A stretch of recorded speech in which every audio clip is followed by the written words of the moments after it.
اعوذ باللہ من الشیطان الرجیم بسم اللہ الرحمن الرحیم۔ جہاں تک سورہ محمد صلی اللہ علیہ وسلم کا تعلق ہے، یہ بھی قرآن کی ان صورتوں میں سے ہے کہ جس کے دو نام ہے۔ اس کا نام سورہ قتال بھی ہے۔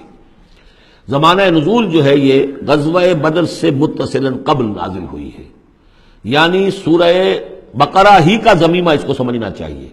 سورہ بقرہ ہے، اکثر وہ آیات جو نازل ہوئی ہیں ہجرت کے بعد سے لے کر اور غزوہ بدر تک، ایک تو ان کا بڑا مجموعہ ہے جو 40 رکوعوں پر مشتمل ہے، وہ تو سورہ بقرہ ہے، لیکن اس کو علیحدہ رکھا گیا ہے، اگرچہ ہے اسی سلسلے کے اندر، اور اس کے علیحدہ رکھنے کا میں بیان کروں گا کہ سبب کیا ہے۔ تو گویا کہ اس کو ایک طرح سے سمجھیے کہ زمانہ نزول کے اعتبار سے یہ سورہ بقرہ کا ضمیمہ ہے، غزوہ بدر سے قبل نازل ہوئی۔ اور اس کا پس منظر کیا ہے کہ جب یہ حضور نے صلی اللہ علیہ وسلم اپنا اقدام کا عمل شروع کیا ہے، یعنی ایک تو 12 برس تک مکے میں تو حکم یہ تھا کہ ہاتھ بندھے رکھو، ہاتھ رکے رکھو، نو ریٹیلیشن، ریونج کا کیا سوال، انتقام تو بہت دور کی بات ہے، no raising of hands even in self defence, اپنے بچانے کے لیے بھی ہاتھ نہیں اٹھانے۔ اگر خباب بن الارت سے کہا گیا کہ اتارے کپڑوں اتار دو، لیٹ جاؤ گھروں کے اوپر لیٹ جاؤ۔ حضرت یاسر کو اور حضرت سمیہ کو اور حضرت عمار کو جو کچھ بھی ایذائیں دے رہا تھا ابو جہل، کسی مسلمان کو اجازت نہیں تھی کہ جا کر اس کا ہاتھ پکڑے، نہیں۔ یہ مرحلہ تھا پیسو ریزسٹنس کا۔ اب اقتتال کا دور شروع ہو گیا، لیکن یہ کہ جو منافقین تھے یا جن کے دلوں میں روگ تھا، جو اب اس جان جوکھوں میں ڈالنے کے لیے تیار نہیں تھے، وہ کچھ کہہ رہے تھے کہ آخر لڑائی بھڑائی کا کیا فائدہ ہے، یہ تو کوئی صلح سے کام کرنا چاہیے۔ یا کوئی یہ بھی کہتا ہوگا کہ گڑ دے کر مارا جا سکتا ہو تو زہر کا کو دینا ہے، ہم اپنی دعوت و تبلیغ کے کام کو بس جاری رکھیں۔ اور یہ تو محمد نے، معاذ اللہ میں ان کی بات نقل کر رہا ہوں، یہ محمد نے خود جو ہے مہم جوئی شروع کر دی ہے کہ انہوں نے جو ہے ان کو چھیڑ چھاڑ شروع کر دی، ان کے قافلوں کا تعاقب شروع کر دیا، ان کی جو ہے وہ گویا کہ لائف لائن کے اوپر ہاتھ ڈال دیا۔ تو یہ جو حقیقت اقدام تو کر رہے ہیں یہ خود، اور اس سے گویا کہ لڑائی بھڑائی کا سلسلہ شروع ہو جائے گا۔ تو ان کے دلوں میں تو تھا روگ نفاق کا، کہ وہ چاہتے نہیں تھے کہ ہمارے ایمان کا یہ امتحان ہو جائے کہ ہم سے کہا جائے کہ نکلو اللہ کی راہ میں جان ہتھیلی پر رکھ کر، لیکن وہ جو اس کی آڑ لے رہے تھے وہ کہہ رہے تھے کہ یہ لڑائی بھڑائی اور یہ جو ہے فساد، بلکہ صلح جوئی کے ساتھ معاملہ کرو۔ اور نوٹ کر لیجیے سورہ بقرہ کے دوسرے رکوع میں آیا تھا وَإِذَا قِيلَ لَهُمْ لَا تُفْسِدُوا فِي الْأَرْضِ قَالُوا إِنَّمَا نَحْنُ مُصْلِحُونَ أَلَا إِنَّهُمْ هُمُ الْمُفْسِدُونَ وَلَٰكِن لَا يَشْعُرُونَ۔ تو گویا کہ اس جو بھی ہو رہی تھی اس وقت، ان کی جو ذہن کی کیفیت تھی، اس میں اللہ تعالیٰ کی طرف سے یہ سورہ مبارکہ نازل ہوئی ہے، اور یہ اسلوب کے اعتبار سے پورے قرآن میں منفرد ہے۔ بالکل ابرپٹلی شروع ہو رہی ہے، کوئی تمہید نہیں، کوئی حروف مقطعات نہیں، کوئی اللہ کی حمد، کوئی اور شے، کچھ نہیں۔ قرآن مجید کی عظمت کچھ نہیں، بلکہ الذین، اس سے جملہ شروع ہو رہا ہے جو عام طور پر جملے کے شروع کے لیے عام اسلوب نہیں ہے۔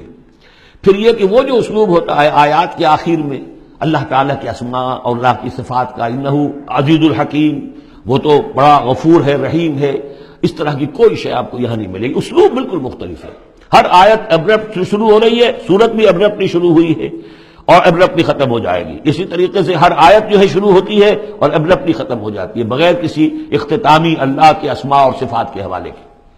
باقی اس میں اور سورہ جو اگلی سورت ہے سورہ فتح، اس میں کیا ترتیب ہے وہ یہ ہے کہ حضور کی انقلابی جد و جہد کا جو آخری مرحلہ تھا، یعنی قتال، آرم کانفلکٹ، اس سے متصلاً قبل یہ سورہ محمد نازل ہو رہی ہے، اور اس کا جو اختتام ہو رہا تھا اور اللہ تعالیٰ کی طرف سے جو فتح آئی ہے اس کی تمہید ہے سورہ حدیبیہ، انا فتحنا لک فتحا مبینا۔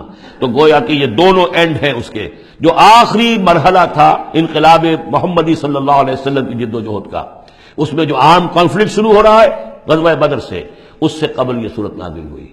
اور جب آخری فتح ہونے والی ہے اور وہ فتح مکہ کی ہوگی، لیکن اس سے قبل جو اللہ نے تمہیدی فتح دی ہے وہ فتح ہے انا فتحنا لک فتحا مبینا، وہ صلح حدیبیہ جس کا ذکر جو ہے وہ سورہ فتح کے اندر ہے۔ یہ ربط ہے ان میں۔ بسم اللہ الرحمن الرحیم۔ الذین کفروا وصدوا عن سبیل اللہ اضل اعمالہم، جن لوگوں نے کفر کیا اور اللہ کے راستے سے روکا اور خود بھی رکے، صدا یا سدو میں عرض کر چکا ہوں بار بار، رکنا بھی روکنا بھی، یہ فعل لازم بھی ہے، فعل متعدی بھی ہے۔ جنہوں نے کفر کیا خود بھی رکے اور دوسروں کو بھی روکا اللہ کے راستے سے، اللہ نے ان کی ساری جد و جہد کو ضائع کر دیا۔ اضل اعمالہم، ان کی ساری کوشش جو تھی اللہ کے دین کے راستے کو روکنے کی، حضور کی دعوت کو کے راستے کو روکنے کی، سب جا چکی، ضائع ہو چکی، اکارت ہو چکی. اور اب یہ قافلہ جو ہے دعوت محمدی کا صلی اللہ علیہ وسلم اور انقلاب نبوی کا، یہ اپنے منزل کی طرف بڑھے گا، وہ آخری درجے میں اب شامل ہونے والا ہے. والذین آمنوا وعملوا الصالحات وآمنوا بما نزل علی محمد وهو الحق من ربهم کفر عنہم سیئاتہم واصلح بالہم. اور اس کے برعکس جو لوگ ایمان لائے، جنہوں نے نیک عمل کیے، اور جو ایمان لائے اس شے پر جو نازل کی گئی ہے محمد پر صلی اللہ علیہ وسلم، وهو الحق، اور وہ حق ہے، من ربهم، ان کے رب کی طرف سے، کفر عنہم سیئاتہم، اللہ نے دور کر دیے، معاف کر دیے ان سے ان کی خطائیں، ان کی غلطیاں، واصلح بالہم، اور ان کے حال کو، ان کی کیفیت کو سنوار دیا، بنا دیا، ان کی سیرتیں، ان کے کردار. اب دیکھ لو یہ جو صحابہ کی جماعت جو ہے، ان کی سیرتیں دیکھو، ان کی شخصیتیں دیکھو. اللہ تعالیٰ نے ان کو نکھار کر ان بھٹیوں میں سے گزار کر کے جو مکے میں تھیں، جن میں سے کہ آزمائشوں کی بھٹیوں میں سے نکل کر آئے ہیں، تو کندن ہو چکے ہیں، خالص زر خالص. ذالک بان الذین کفروا اتبعوا الباطل، یہ اس لیے کہ جن لوگوں نے کفر کیا انہوں نے باطل کی پیروی کی، لہذا وہ تو نتیجہ اس کا وہی نکلنا تھا جو نکل رہا ہے. وان الذین آمنوا اتبعوا الحق من ربهم، اور جو لوگ ایمان لائے انہوں نے پیروی کی حق کی جو ان کے رب کی طرف سے آیا ہے. کذالک یضرب اللہ للناس امثالهم، اسی طرح اللہ تعالیٰ لوگوں کے لیے ان کی مثالیں بیان کرتا ہے. صدق اللہ العظیم.